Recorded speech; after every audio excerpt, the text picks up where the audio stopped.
Tu fais 50 000 € de chiffre d'affaires, on va regarder ensemble combien tu touches selon le statut que tu choisis et tu as intérêt de rester jusqu'à la fin parce que ce classement va évoluer.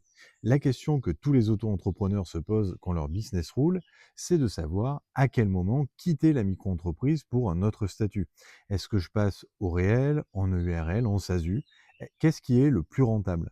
Alors on va d'abord comparer le revenu net réel, celui que tu as dans la poche à la fin de l'année.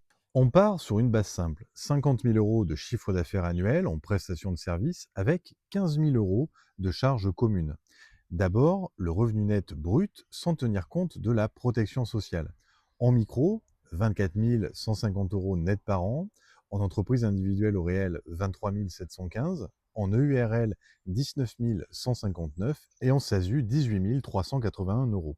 La micro gagne, mais là, on n'a pas encore tout mis sur la table. Quand tu étais salarié, tu avais quoi? Une mutuelle prise en charge par ton employeur, une prévoyance, un arrêt maladie, invalidité, une retraite complémentaire qui s'accumulait automatiquement.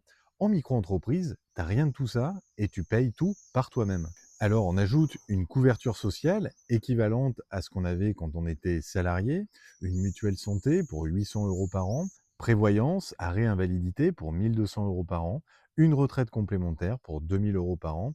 Et là, le classement change. Entreprise individuelle au réel, 20 215, micro-entreprise, 20 150, SASU, 18 381, EURL AIS, 16 559 €.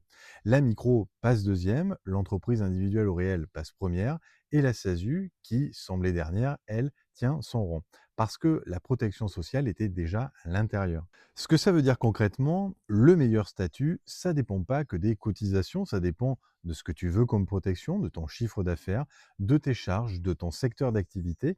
50 000 € de chiffre d'affaires en prestation de services avec une couverture correcte, la micro et l'entreprise individuelle au réel sont quasiment à égalité. L'écart, c'est 65 € par an. Alors non, changer de statut pour payer moins, c'est pas forcément la bonne question. Si tu veux faire le calcul avec ton propre chiffre d'affaires et tes propres charges, tape déclic en commentaire et je t'envoie le lien direct.